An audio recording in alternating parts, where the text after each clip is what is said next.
Baik, selamat malam untuk seluruh sahabat-sahabat konsep dimanapun sahabat-sahabat boleh berada. Saat ini kita boleh kembali boleh belajar melalui diskusi pelajaran sekolah sahabat kita. Sahabat-sahabat boleh pelajaran sekolah sahabat yang terakhir karena kita belajar sudah tak terasa tahun ini kita selesaikan atau triwulan yang keempat ini kita telah selesaikan dan kita masuk untuk bisa sama-sama belajar yang terakhir diskusi pelajaran sekolah sahabat kita. Oleh karena itu, kita akan boleh memulainya yang nantinya diskusi sekolah sahabat akan disampaikan oleh Pendeta Muda Abigail Siombing. Untuk itu kita tunduk kepala dan kita berdoa.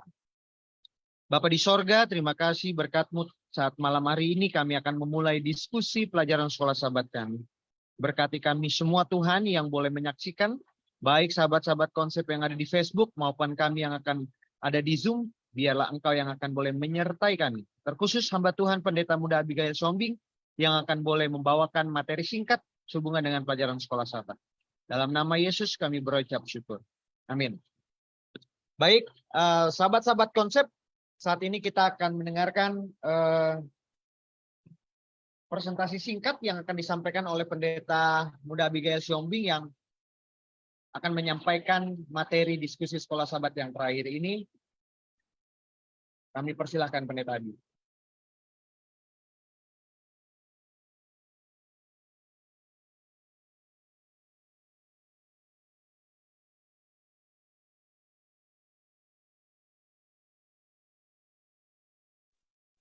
Baik, selamat malam sahabat-sahabat konsep dimanapun Anda berada.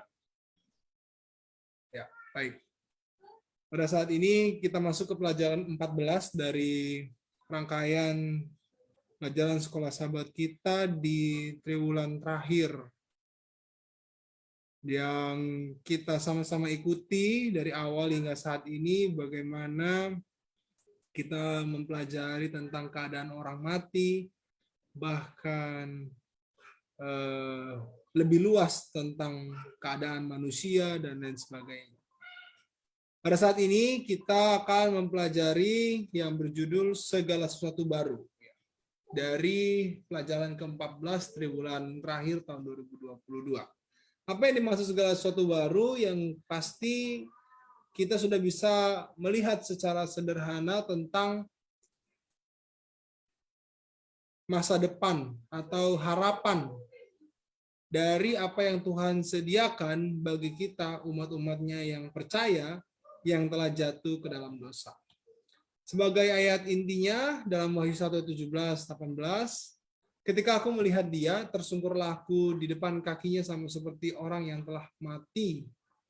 Orang yang mati. Tetapi ia meletakkan tangan kanannya di atasku, lalu berkata, jangan takut, aku adalah yang awal dan yang akhir, dan yang hidup. Aku telah mati, namun lihatlah aku hidup sampai selama-lamanya, dan aku memegang segala kunci maut dan kerajaan maut. Dalam pelajaran sekolah sahabat kita menekankan tentang adanya langit yang baru dan bumi yang baru. Ini dikuatkan oleh firman Tuhan dalam 2 Petrus 3 ayat 13 yang mengatakan, tetapi sesuai dengan janjinya kita menantikan langit yang baru dan bumi yang baru, di mana terdapat kebenaran. Dalam Wahyu 21 ayat pertama, lalu aku melihat langit yang baru dan bumi yang baru, sebab langit yang pertama dan bumi yang pertama telah berlalu, dan laut pun tidak ada lagi. Aku melihat kota yang kudus, Yerusalem yang baru turun dari surga, dari Allah yang berhias bagaikan pengantin perempuan yang berdandan untuk suaminya. Setelah kita belajar tentang kematian, kita belajar tentang kesedihan akibat saudara kita yang meninggal, kita melihat upah daripada dosa yaitu maut, keadaan orang mati, manusia yang telah jatuh dalam dosa yang memiliki tubuh yang fana. Di pelajaran yang terakhir ini kita mempelajari tentang satu harapan akan adanya langit yang baru dan bumi yang baru. Tempat yang baru yang Tuhan sediakan bagi umat-umatnya yang percaya kepadanya. Bagi beberapa filsuf Yunani atau beberapa pengikut filsafat Yunani, gagasan bahwa sesuatu adalah cara fisik berarti itu buruk. Gagasan bahwa sesuatu baru adalah cara fisik berarti itu buruk. Itu sebabnya bagi mereka tidak terbayangkan untuk memikirkan surga yang nyata dengan orang-orang yang nyata di masa depan. Jadi bagi beberapa pengikut filsuf Yunani atau filsafat Yunani, mereka merasa surga itu atau sesuatu yang baru secara fisik ya, yang secara nyata. Karena yang mereka yakini adalah bahwa ya tubuh kita begini-begini aja terus sampai selama-lamanya begitu. Sesuatu itu baru adalah dalam bentuk roh kalau dalam pandangan filsafat Yunani. Sedangkan ini berbanding terbalik dengan apa yang ditawarkan oleh Alkitab. Dan ini bahkan kita bisa lihat dari sejak zaman Israel di zaman Nabi Yesaya. Kalau kita baca dalam kitab Nabi Yesaya, khususnya di bagian akhir kitab Nabi Yesaya, ya, Nabi Yesaya menggambarkan satu kehidupan yang mulia bagi mereka jika mereka atau bangsa Israel waktu itu setia kepada Tuhan. Ya. Di sana dituliskan bagaimana keadaan manusia yang sungguh amat baik, ya, sungguh amat baik. Dalam Alkitab, warisan orang-orang yang diselamatkan disebut suatu tanah air. Di sana gembala surgawi menuntun gembalaannya ke mata air hidup. Pohon hidup memberikan buahnya setiap bulan, dan daun pohon itu adalah untuk keperluan bangsa-bangsa. Di sana ada sungai-sungai yang airnya terus mengalir, jernih bagaikan hablur atau kristal. Di tepi-tepi sungai itu ada pepohonan yang melambai-lambai, yang memberikan bayang-bayangnya ke jalan-jalan yang telah disediakan bagi umat tebusan. Jadi apa yang dipikirkan oleh dunia ini berbanding terbalik dengan apa yang ditawarkan oleh Alkitab atau oleh firman Tuhan itu sendiri. Bahwa akan ada langit yang baru, bumi yang baru, tanah air yang baru. Yang berbeda dengan apa yang kita tinggali sekarang.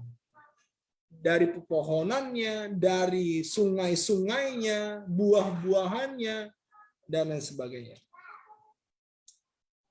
Dalam pelajaran sekolah sahabat kita juga menyinggung tentang bait suci Allah dalam kerajaan surga. Tempat kudus, bait suci surga yang selalu menjadi tempat para penghuni surga menyembah Tuhan.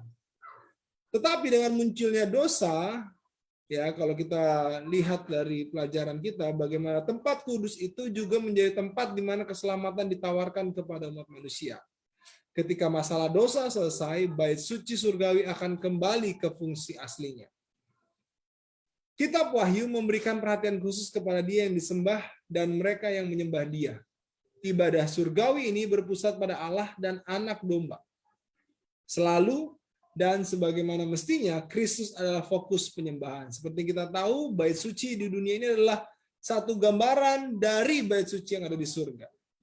Dan apa yang digambarkan dari bait suci, semua terfokus kepada Yesus Kristus. Dan ketika kita di surga, kita akan menyaksikan itu semua. Kita akan melihat bait suci itu. Yang kembali lagi, fokusnya adalah penyembahan kepada Sang Juru Selamat atau kepada pekerjaan Yesus Kristus. Dalam Wahyu 21 ayat 3 mengatakan, lihatlah kemah Allah atau bait Allah ada di tengah-tengah manusia dan Ia akan diam dengan mereka. Diam bersama-sama dengan mereka. Mereka akan menjadi umat-Nya dan Ia akan menjadi Allah mereka. Dalam kerajaan surga juga kita mencatat tentang hadirat Allah. Saat ini kita semua, saya yakin yang menyaksikan tayangan ini belum pernah melihat Tuhan secara langsung. Dan memang Tuhan tidak bisa dilihat. Tidak bisa dilihat oleh kasat mata kita sebagai mata manusia yang berdosa. Tetapi ada satu pengharapan bahwa anak-anak Allah akan melihat dengan mata kepalanya sendiri. Dalam Matius 5 ayat 8 katakan, berbahagialah orang yang suci hati karena mereka akan melihat Allah. Kata melihat di sini bukan simbol, tapi memang literal bahwa kita akan melihat Allah dengan mata kepala kita sendiri. Kalau kita ada dalam kerajaan surga. Dalam 1 ayat 2 dan 3, saudara-saudaraku yang kekasih, sekarang kita adalah anak-anak Allah, tetapi belum nyata apa keadaan kita kelak. Ya. Akan tetapi kita tahu bahwa apabila Kristus menyatakan dirinya, kita akan menjadi sama seperti Dia. Ya. Kalau kita dikatakan sama seperti Dia, ya artinya kita akan bisa melihat. Kalau sekarang kita tidak bisa melihat Allah, kita tidak bisa berkomunikasi dengan Allah secara langsung, muka dengan muka karena memang kita masih dibatasi oleh dosa, ya. Tetapi kalau Kristus menyatakan dirinya dalam ayat ini, katakan kita akan menjadi sama seperti dia, sebab kita akan melihat dia dalam keadaannya yang sebenarnya. Kita akan melihat dia, ya, dalam keadaannya yang sebenarnya. Dalam kerajaan surga hadirat Allah sangat dekat dan dapat kita rasakan, bahkan dapat kita lihat dengan mata kepala kita sendiri. Ellen G. White mendukung ini dalam buku Kemenangan Akhir atau Alfa Omega jilid yang ke-8 halaman 676 dan 677. Umat Allah diberikan kesempatan untuk mengadakan hubungan langsung dengan Bapa dan Anak. Karena sekarang kita melihat dalam cermin satu gambaran yang samar-samar dalam 1 Korintus 13 ayat 12. Kita melihat gambaran Allah dipantulkan seperti dalam cermin, dalam pekerjaan-pekerjaannya di alam dan dalam perhatiannya kepada manusia. Tetapi nanti kita akan melihat dia muka dengan muka, tanpa selubung yang membuat samar-samar. Kita akan berdiri di hadapannya dan memandang kemuliaan wajahnya. Jadi sekarang kita melihat Allah itu seperti samar-samar. Kita tidak tahu kira-kira bagaimana Allah ini wajahnya atau nampaknya seperti apa. Tetapi ketika kita masuk ke dalam kerajaan surga, maka kita akan melihat dia muka dengan muka, ya, tanpa terselubung yang membuat itu samar-samar. Tidak ada lagi kematian dan tidak ada lagi air mata. Sepanjang satu triwulan ini kita membahas bagaimana kesedihan karena dosa, kita mengalami yang disebut dengan maut, kematian, hampir mati, bahkan penderitaan, dan lain sebagainya. Tetapi ketika kita masuk ke dalam pelajaran yang terakhir ini, kita ditawarkan satu pengharapan tentang tidak ada lagi kematian dan tidak ada lagi air mata. Dan ia akan menghapus segala air mata dari mata mereka dan maut tidak akan ada lagi.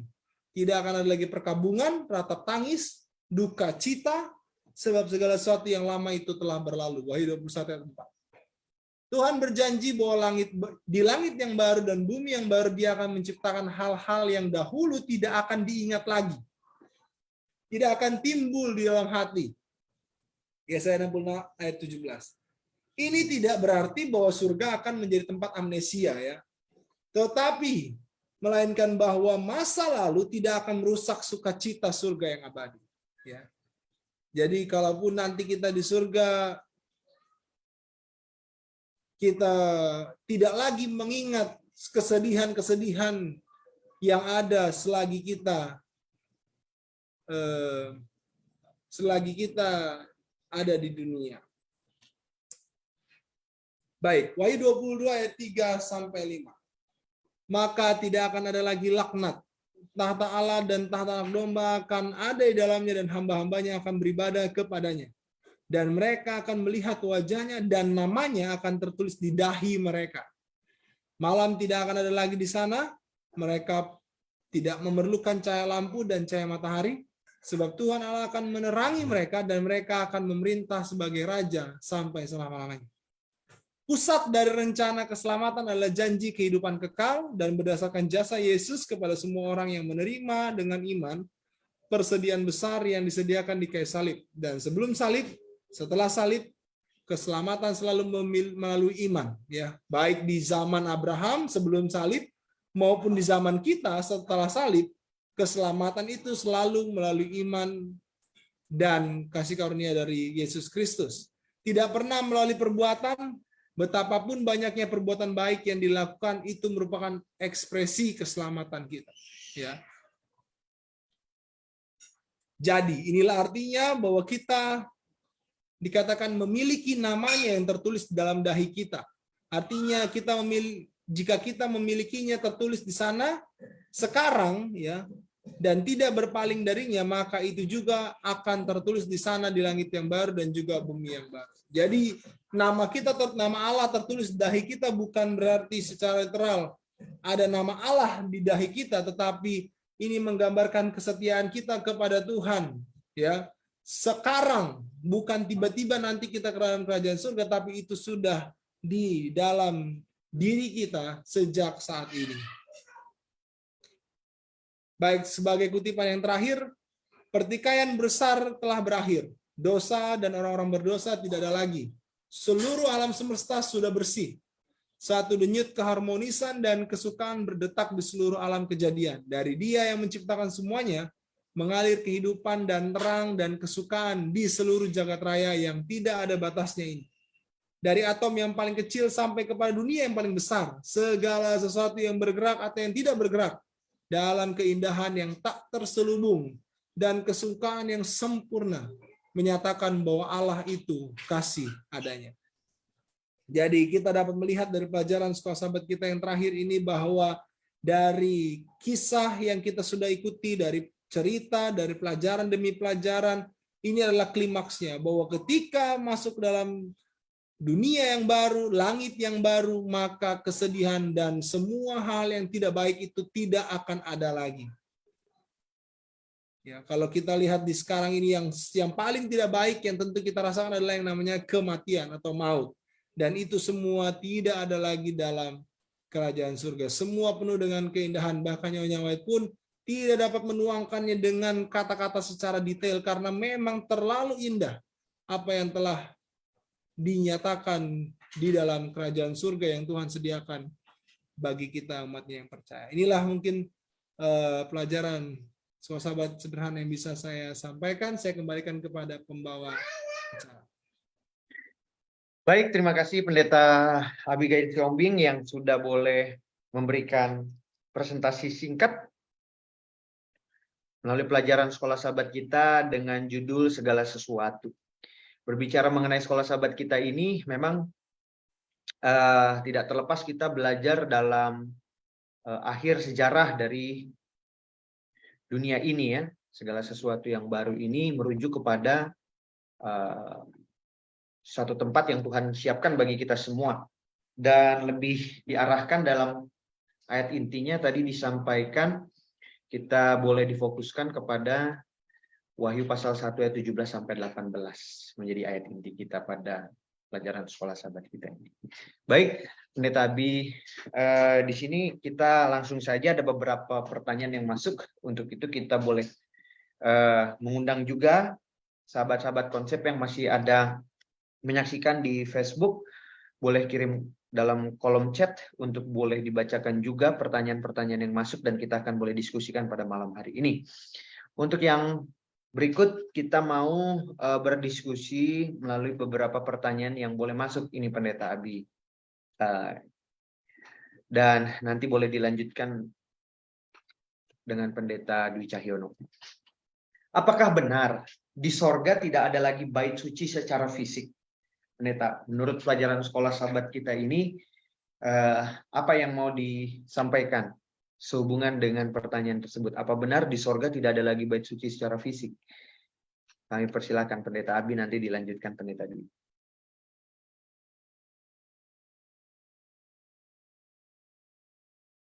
Baik, ya. Jadi pertama, karena kita belum pernah masuk ke dalam kerajaan surga, maka kita tidak tahu persis bait suci apakah itu yang dimaksud dengan sama seperti yang dunia ini pernah ada, ataupun berbeda dengan apa yang pernah ada di dalam dunia ini. Tetapi melalui pelajaran sekolah sahabat kita, kita Wahyu menjelaskan tentang memang adanya bait suci atau tempat kudus di surga. Ya, ini adalah tempat di mana kita menyembah Allah, dikatakan di sana. Ya. Bait suci surgawi katanya di sini adalah bahwa tempat di mana penyembahan kepada Allah atau kepada Yesus Juru Selamat difokuskan. Ya. Tetapi kalau kita melihat kembali dalam Wahyu pasal 21 ayat 22, ya, dan aku tidak melihat bait suci di dalamnya. Ya, sebab Allah Tuhan yang Maha Kuasa adalah bait sucinya, demikian juga anak domba itu. Nah, ini juga yang menjadi seperti kontradiksi dengan apa yang dikatakan dalam pelajaran sekolah sahabat kita. Tetapi seperti yang saya katakan di awal, bahwa apa yang disampaikan dalam pelajaran sekolah sahabat kita itu adalah bukan masalah tempat, ya, karena kerajaan surga itu mulia secara keseluruhan. Bukan berarti ada tempat-tempat yang kita bayangkan seperti yang ada di dunia ini. Tetapi intinya adalah ketika kita bicara mengenai bait suci surgawi, itu adalah fokusnya penyembahan, dan bait suci surgawi itu adalah melambangkan Tuhan itu sendiri atau Allah itu sendiri. Ya, kalau bagaimana persisnya nanti kita akan lihat secara nyata ketika kita masuk dalam kerajaan surga. Tapi beberapa ayat yang mungkin bisa menjelaskan juga dalam Wahyu pasal 7 ayat 14 tadi sudah saya bacakan juga ya dalam materi yang tadi saya sampaikan.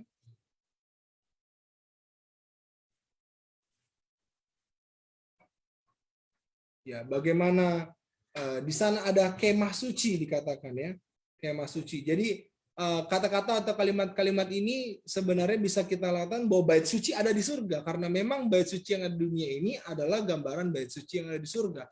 Tetapi apakah persis seperti apa yang ada di dunia ini nampaknya, karena pernah dibuat di dunia ini kemahnya, lalu alat-alatnya yang digunakan, nah itu yang kita tidak tahu persis ya, karena itu semua menggambarkan merujuk kepada Yesus Kristus. Mungkin ada pandangan dari yang lain, Pendeta Alex.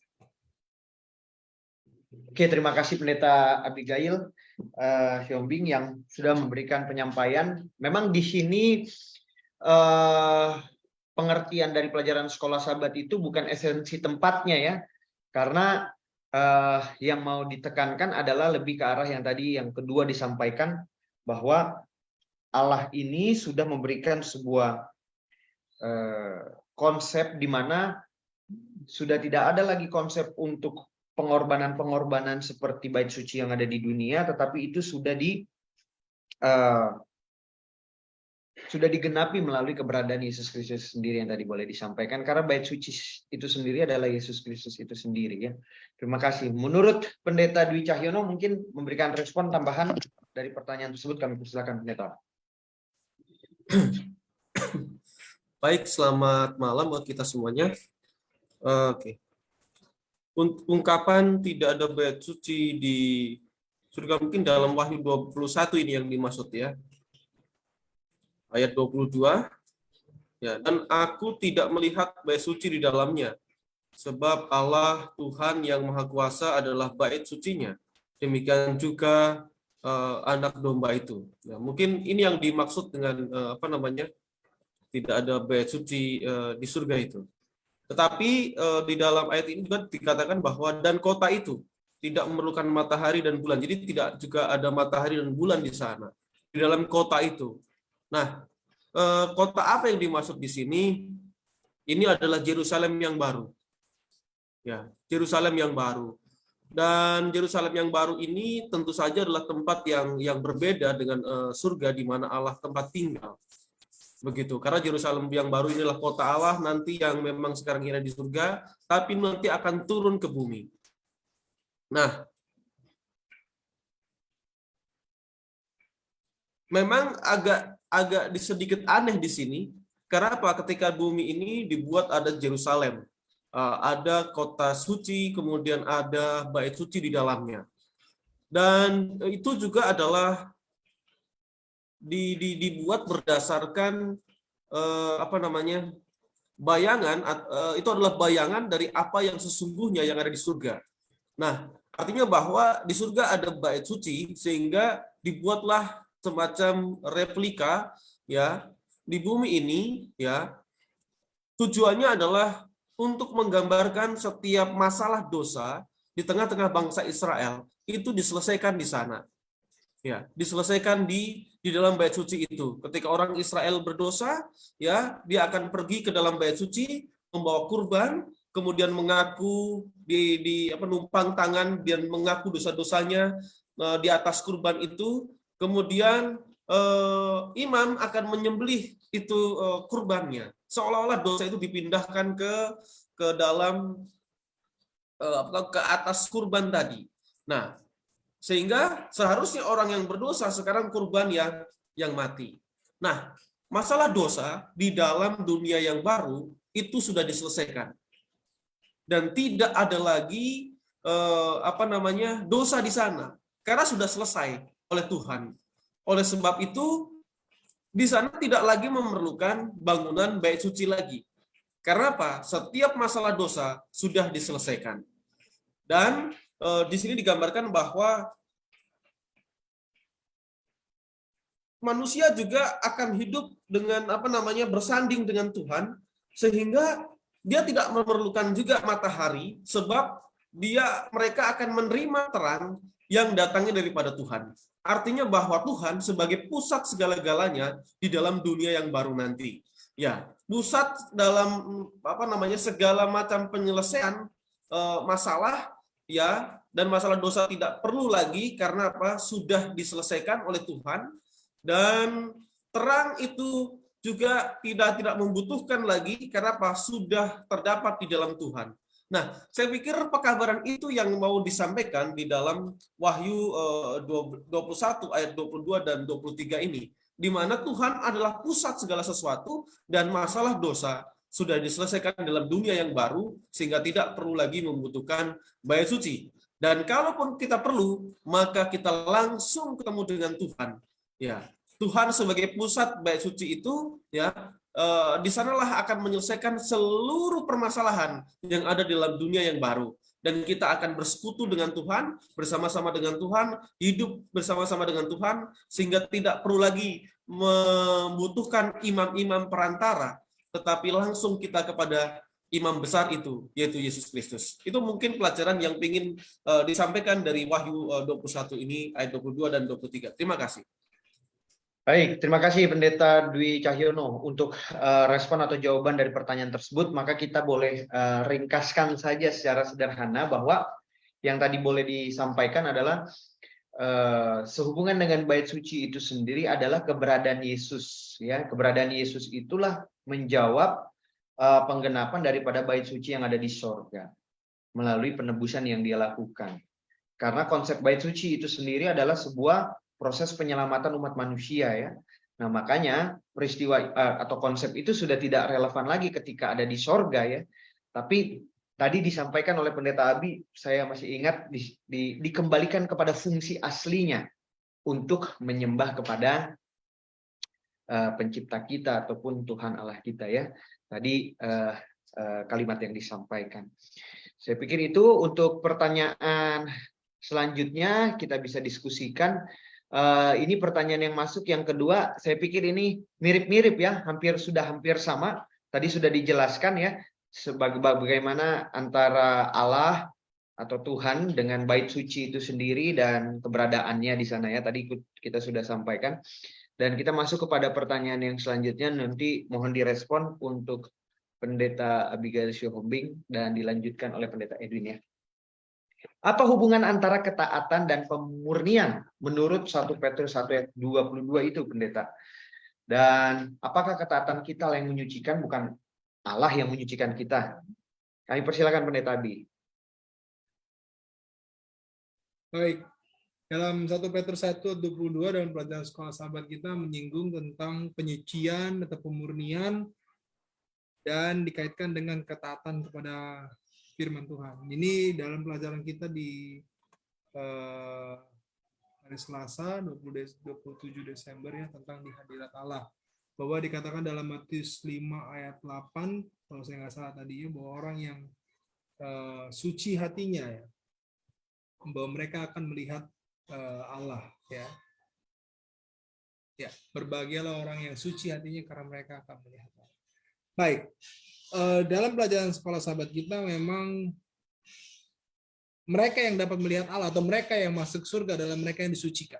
Karena orang-orang yang di surga tidak boleh tidak suci atau tidak boleh tidak murni.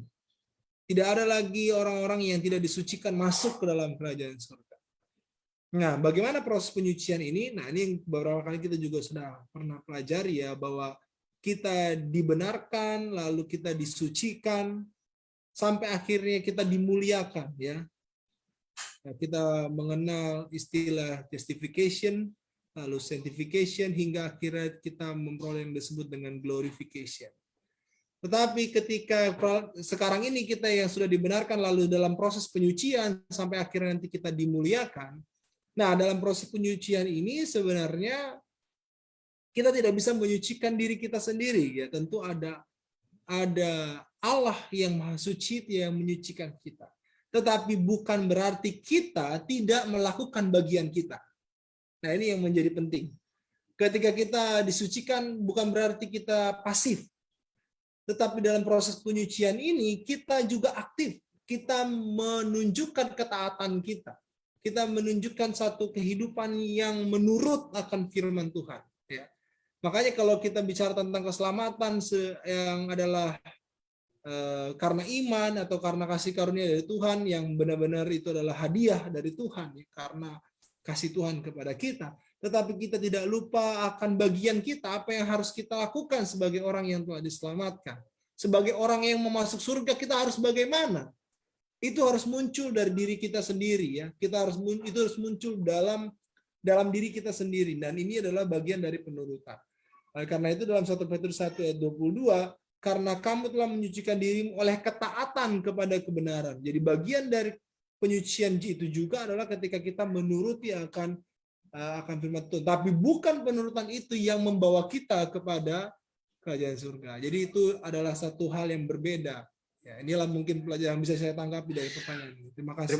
Terima kasih Pendeta Abigail Siombing. Tadi disampaikan bahwa bukan penurutan itu yang menyucikan kita, tetapi Allah yang memberikan penyucian itu. Tapi bentuk daripada kita mau dikasih dalam penyucian itu adalah penurutan itu sendiri. Itulah konteks dari 1 Petrus 1 ayat 22 itu, ya. Kami persilakan Pendeta Edwin Pasaribu untuk boleh merespon dari pertanyaan yang boleh masuk kepada kita dengan pertanyaan yang saya ulangi, ya. Apa hubungan antara ketaatan dan pemurnian menurut 1 Petrus 1 ayat 22? Apakah ketaatan kita yang menyucikan kita atau Allah yang menyucikan kita? Silakan Pendeta Edwin. Baik, terima kasih Pendeta Alexander. Sebenarnya tadi sudah dijawab sebenarnya.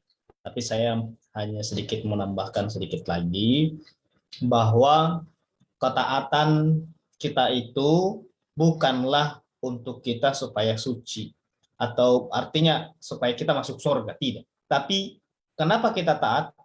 Karena itulah buah daripada hasil daripada ketika kita sudah ditebus. Ketika kita sudah percaya kepada Yesus, kita sudah diselamatkan. Dan buktinya adalah kita harus menaati akan firman Allah, firman Tuhan. Dan hasil daripada ketaatan itu adalah kita disucikan melalui tabiat. Jadi kita menjadi sempurna di hadapan Tuhan. Itu sebabnya kalau kita lihat dalam Roma pasal yang keempat ayat 2 dan 3, bagaimana cerita tentang Abraham kepada Tuhan, lalu hal itu diberi kebenaran kepadanya. Kenapa? Karena dia sudah percaya, dia menurut kepada Tuhan, maka dia disucikan.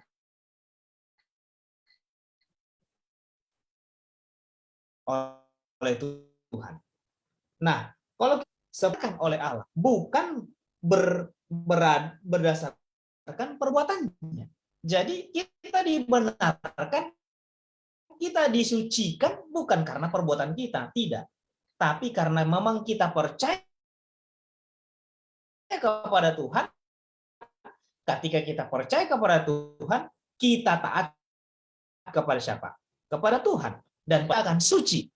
Jadi itu sedikit tambahannya. Terima kasih. Oke, baik. Terima kasih Pendeta Edwin Pasaribu yang boleh merespon pertanyaan dari pertanyaan kita yang kedua ini. Dan kita bersyukur ya mendapatkan pencerahan yang lebih baik sehubungan dengan pelajaran sekolah sahabat kita yang terakhir ini dengan segala sesuatu. Nah, maka memang tadi sudah beberapa hal yang tadi disampaikan oleh pemateri kita sehubungan dengan pelajaran ini. Kita sedang dibawa atau kita sedang diajarkan kepada sesuatu yang belum kita lihat, tapi kita sesungguhnya percaya sekarang. Karena segala sesuatu yang baru itu adalah sebuah kenyataan yang mungkin kita belum nikmati sekarang, tapi nanti. Dan kerinduan itulah yang membuat kita boleh percaya sesungguhnya bahwa Tuhan ini masih memberikan sebuah pengharapan bagi kita manusia berdosa ini ya. Tadi ada satu statement yang cukup baik juga disampaikan kepada pemateri kita mengenai namanya ada di dahi mereka. Ya, secara literal tidak nama yang ada di dahi kita ya, tetapi sebuah prinsip dan sebuah karakter yang akan membantu kita sama seperti pencipta kita tadi ya disampaikan. Dan tak terasa kita sudah masuk kepada penghujung di dalam materi kita di pelajaran sekolah sahabat kita ini yang kita ambil dalam tema tentang kematian, hampir mati, dan harapan masa depan. Dan materi ini sangat-sangat relevan dengan tema yang disampaikan mengenai harapan masa depan. Harapan masa depan inilah yang jangan sampai putus untuk kita miliki ya tadi di sana. Karena kita sedang dibawa untuk ke satu tempat yang tidak ada lagi ratap tangis, duka cita, sudah tidak ada lagi dosa. Dan tadi ada satu kutipan yang saya lihat dari Ellen White yang dikatakan pertikaian besar terakhir berakhir. Dosa dan orang-orang berdosa tidak akan ada lagi dikatakan ya. Seluruh alam semesta sudah bersih dan disinilah sebuah penantian umat-umat Tuhan itu sendiri ya. Baik, tak terasa kita sudah sampai di penghujung diskusi kita. Kami mau Pendeta Abigail Siombing untuk boleh menyampaikan closing statement dari diskusi kita. Silakan Pendeta. Baik, terima kasih Pendeta Alex. Dari pelajaran kita sepanjang satu turunan ini sepertinya kita dapat melihat bahwa sebagai manusia yang berdosa kita dikelilingi oleh satu keadaan fana ya. Baik saya sendiri ataupun keluarga saya. Kita bisa saja sewaktu-waktu sakit, kita bisa saja sewaktu-waktu mengalami kecelakaan, bahkan kita bisa saja sewaktu-waktu mengalami kematian. Dan itu adalah keadaan kita karena kita telah jatuh dalam dosa sejak nenek moyang kita. Dan itu tidak bisa kita pungkiri dan tidak bisa kita hindari saat ini. Kita tidak bisa menghindari yang namanya kematian, baik besok, lusa, atau bahkan berapa menit dari sekarang kita berbicara pada saat ini. Tetapi di luar dari semua itu, pelajaran kita yang terakhir ini adalah sebuah klimaks harapan. Bahwa apa yang ada sekarang itu tidak akan sama dengan apa yang disediakan Tuhan di waktu yang akan datang ketika Yesus datang yang kedua kali. Langit yang baru, bumi yang baru, yang sempurna. Tidak cukup kata-kata saya rasa untuk menggambarkan keadaan yang ada di sana. Tetapi biarlah itu membawa satu harapan bagi kita bahwa kerajaan surga ini adalah benar-benar jawaban dari setiap harapan yang saat ini kita inginkan, dari setiap masalah yang saat ini kita sedang hadapi. Bahwa apa yang Yesus, yang Allah sediakan itu adalah sebuah jawaban dari setiap harapan-harapan kita dan apa yang kita alami saat ini. Jadi inilah mungkin closing statement saya sekaligus satu triwulan yang kita sudah pelajari. Mudah-mudahan kita memiliki satu semangat yang baru, harapan yang baru untuk menantikan Yesus Kristus datang yang kedua kali. Karena itulah gunanya kita saat ini mempelajari tentang kedatangannya atau tentang kerajaan surga. Tuhan memberkati. Amin. Terima kasih Pendeta Abigail Siombing yang sudah bersedia untuk boleh memberikan materinya kepada kita semua. Saat ini kita boleh belajar di pelajaran yang terakhir, diskusi pelajaran sekolah sahabat kita bersama dengan konsep. Dan jika ada hal-hal yang perlu disampaikan ataupun perlu ditanyakan, kami tetap membuka ruang di kolom chat Facebook. Kita akan boleh merespon di sana untuk beberapa pertanyaan-pertanyaan yang masuk. Mungkin belum sempat kita boleh tanyakan atau diskusikan pada malam hari ini. Dan kiranya semua kita boleh tetap tekun belajar firman Tuhan di pelajaran yang terakhir ini, karena kita masuk kepada pelajaran yang berikutnya, tak terasa kita sudah mau masuk ke dalam tahun yang baru di tahun 2023, dan sudah barang tentu akan ada banyak lagi firman Tuhan yang kita dapati. Tidak ada kata henti untuk belajar firman Tuhan, karena kita perlu merenungkan Taurat Tuhan siang dan malam. Oleh karena itu, kita akhiri. Kalau kita mungkin ada banyak hal-hal kekurangan-kekurangan kita akan boleh perbaiki di pertemuan berikutnya. Senin yang akan datang kita tetap bertemu untuk bisa belajar kembali sekolah sahabat kita yang baru. Oleh karena itu, demikian rangkaian pelajaran diskusi sekolah sahabat kita. Kita tutup dengan doa dan kami persilakan Pendeta Matias boleh tutup kita dalam doa. Mari kita bersatu dalam doa. Bapa kami di sorga, terima kasih untuk berkat Tuhan yang masih kami nikmati melalui waktu dan kesempatan yang Tuhan boleh berikan kepada kami. Kami boleh belajar bersama-sama pelajaran sekolah sahabat yang terakhir untuk triwulan ini. Dan terima kasih oleh karena Engkau telah menyertai pelajaran ini dari awal hingga selesai dengan baik. Kami berdoa secara khusus buat hamba Tuhan Pendeta Buddha Abigail Sihombing yang boleh menyampaikan ringkasan pelajaran pada malam ini, dan seluruh hamba Tuhan yang terlibat dalam diskusi ini, bahkan secara khusus Tuhan boleh berkati sahabat-sahabat konsep yang telah melihat ataupun mengikuti tayangan ini. Biarlah Tuhan boleh sempurnakan pemahaman kami melalui tuntunan Roh Kudus yang akan menyempurnakan pemahaman kami, dan Roh yang sama akan menyembuhkan kami untuk menghidupkan apa yang kami pelajari malam ini. Persiapkanlah hidup kami Tuhan, hati kami, tindakan kami, bahkan karakter kami, agar kami siap untuk menantikan sesuatu yang baru, langit yang baru yang Tuhan sudah sediakan bagi masing-masing kami. Terima kasih Tuhan, kami berharap Tuhan boleh pertemukan kami minggu depan untuk kembali belajar pelajaran sekolah sahabat bersama dengan konsep-konsep spiritual. Terima kasih banyak Tuhan, sempurnakan doa kami. Inilah doa pengharapan kami pada saat ini, dalam nama Yesus kami sudah berdoa. Amin. Amin. Terima kasih Pendeta Matias, terima kasih Pendeta Abi, Pendeta Edwin, Pendeta Dwi yang sudah boleh bergabung pada malam hari ini. Kita berjumpa lagi Senin mendatang. Tuhan memberkati.